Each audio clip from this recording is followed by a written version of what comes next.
Hello, and welcome to another episode of Don't Panic Geocacher. My name is Arjen, and I go by Waterfan5 on the geocaching.com website, and I'm here to tell you some more about mystery caches and puzzle caches and how to solve them. This episode is called Puzzle 101 Practice Makes Perfect, and it's all about some tips and tricks of where you can find some puzzles that can help you practice mystery caches, but also how to learn more. So, a little bit of background.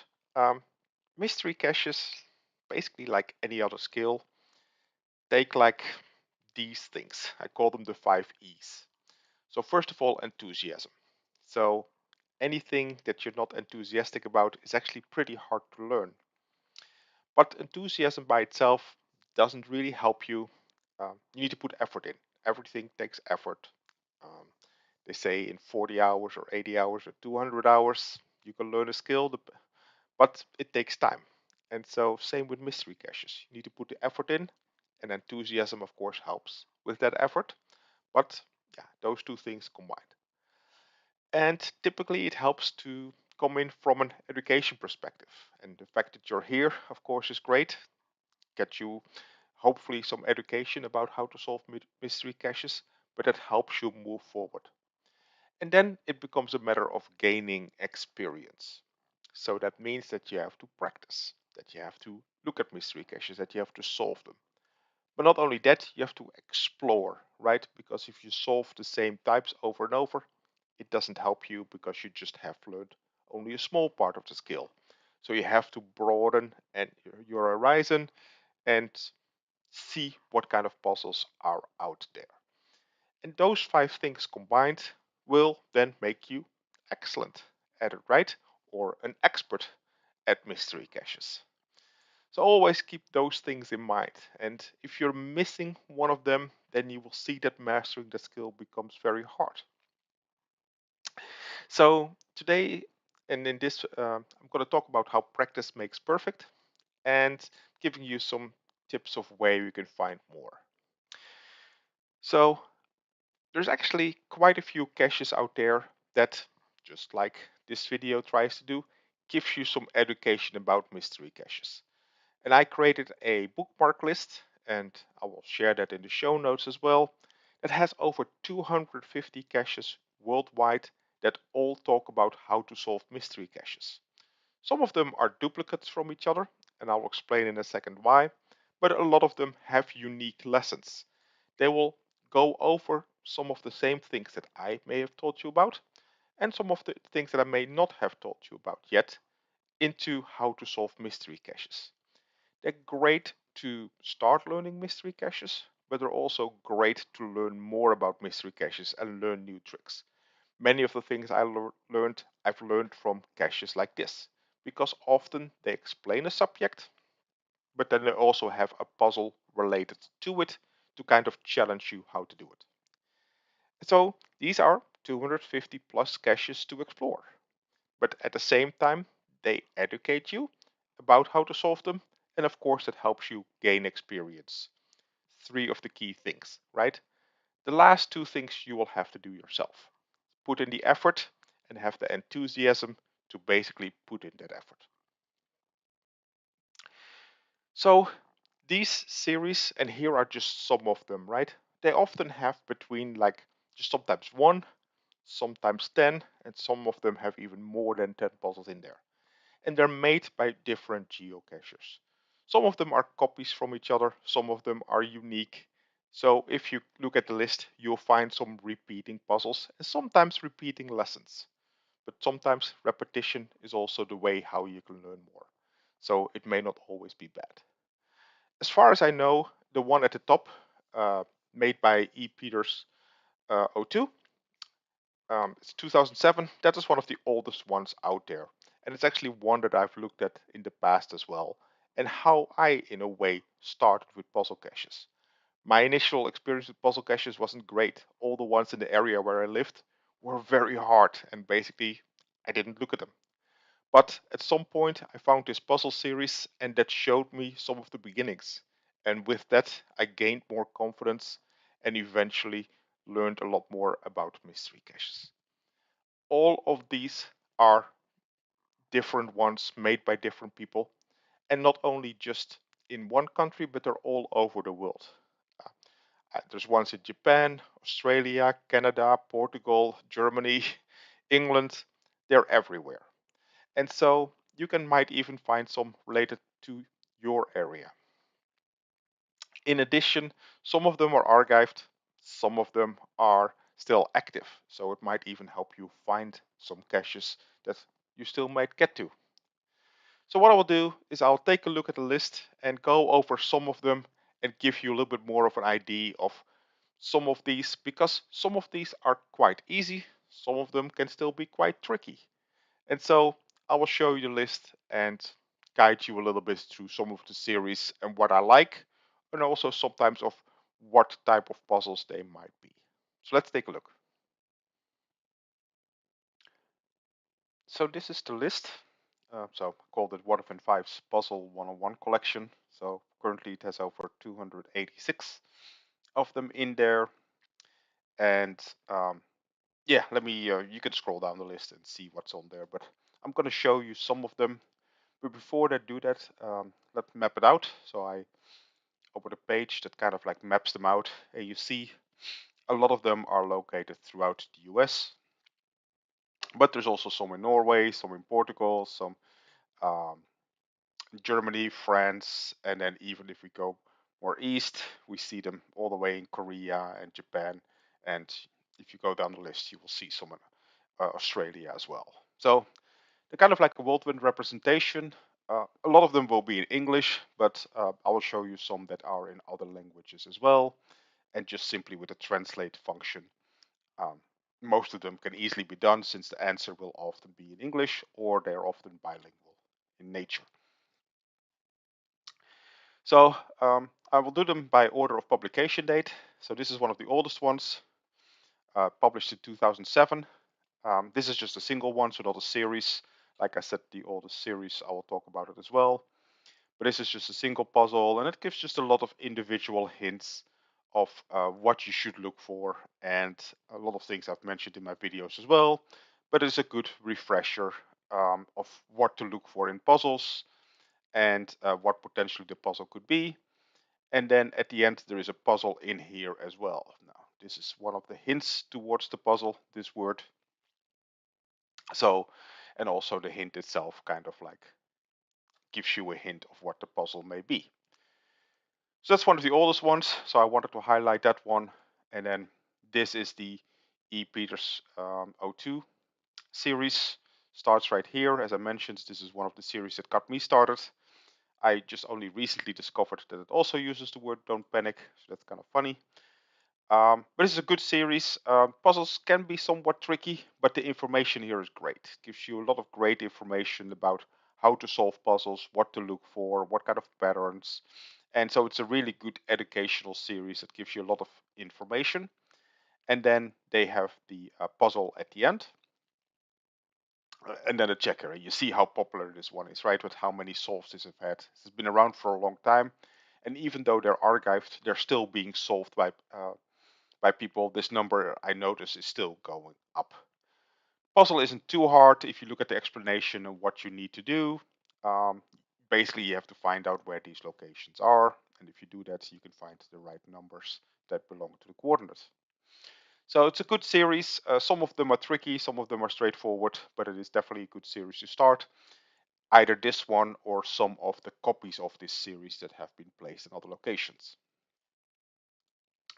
Moving on, Max Gold. This is again just a single one, but it is pretty decent explanation of some of the things that you can see in puzzle caches with some of the examples. So certainly a good beginner guide, I would say, with some interesting explanations of what to look for in puzzles and a lot of different puzzles theories.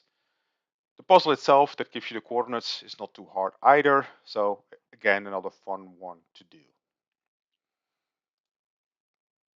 Going to the next one, the CSU series. I actually forgot what it stood for, but it's by Professor Group 416.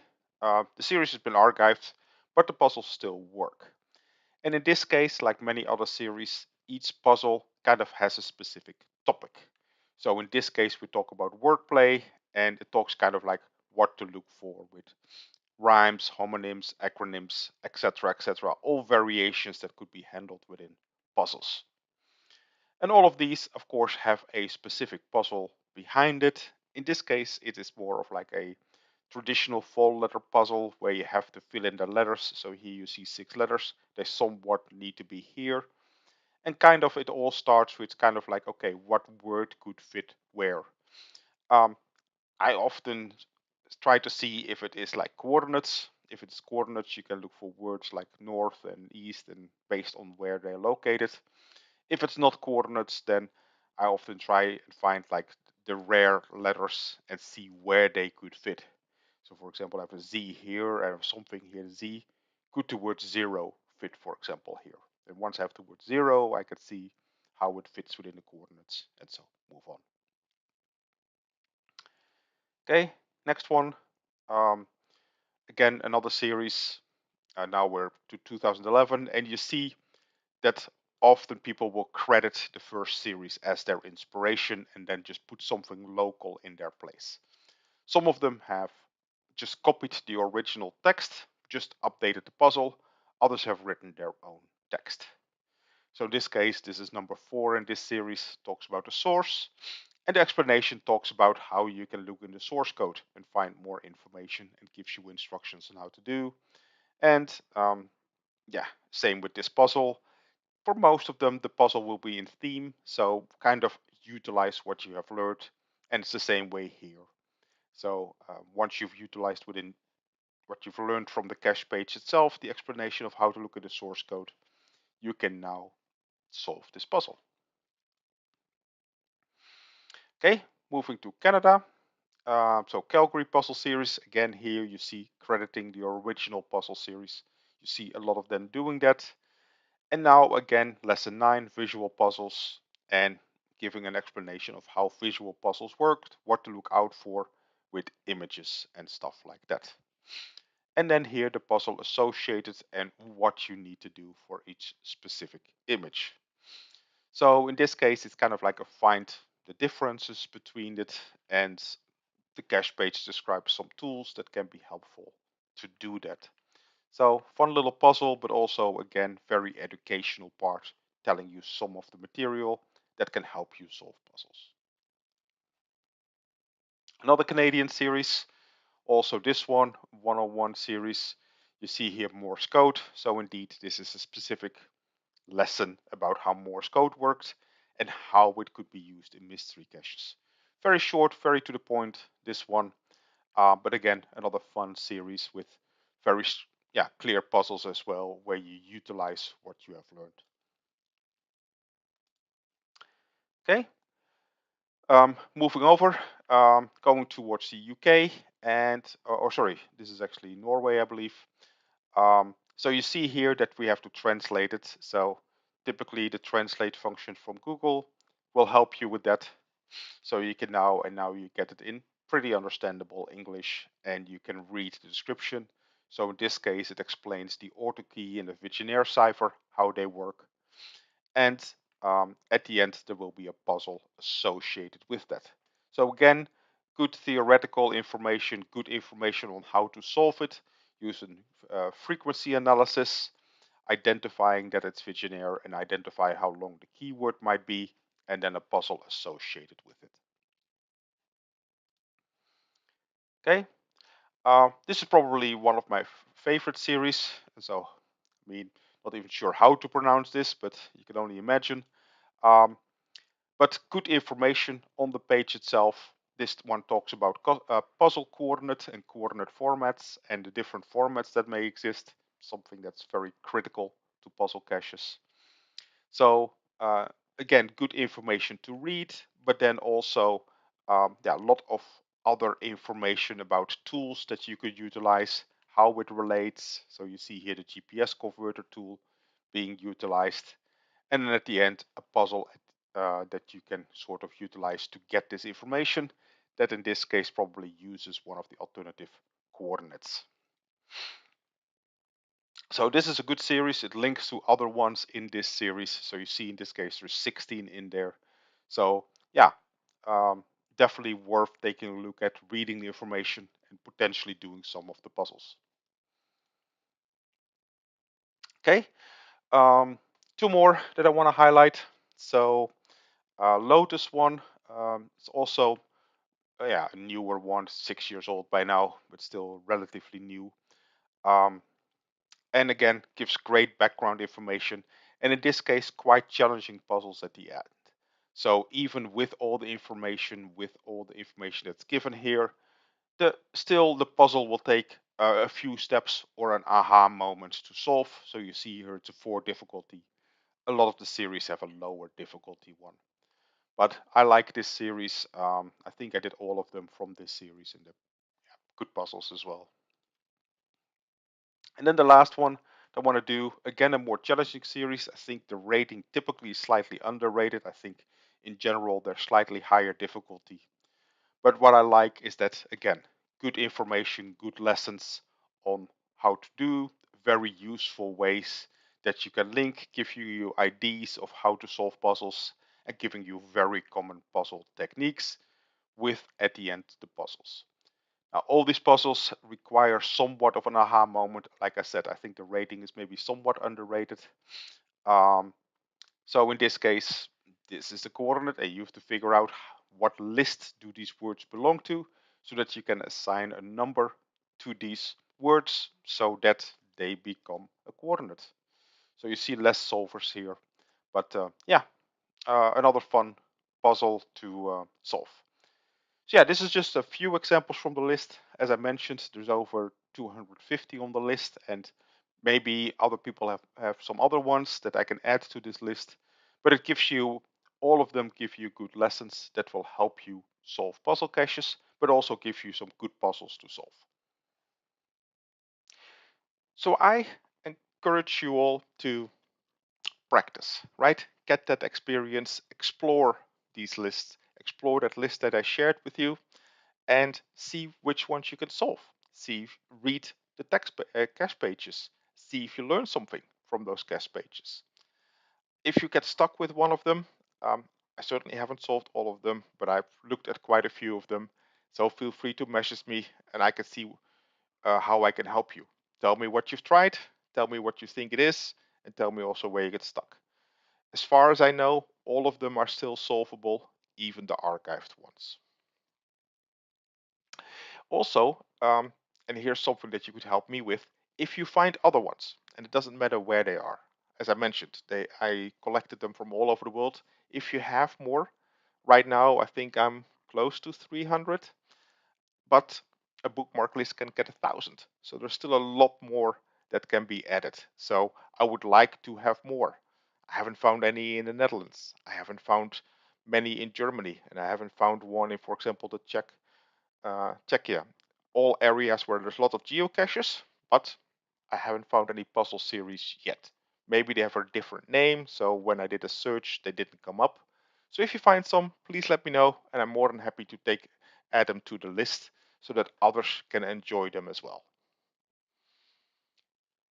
With that, I reached the end of this episode. Thank you very much for your time. Thank you very much for listening. If you're not subscribed, please subscribe. That way others can help find this puzzle series as well. If you want to leave a comment, I always appreciate those. Feel free. And please upvote the video. That will push it up, and that way other geocachers can find these videos as well. Learn more, learn more puzzles, get more enthusiastic about puzzles, create more puzzles, and help everybody as a community. So with that, thank you very much, and hopefully this will help you solve some more mystery caches.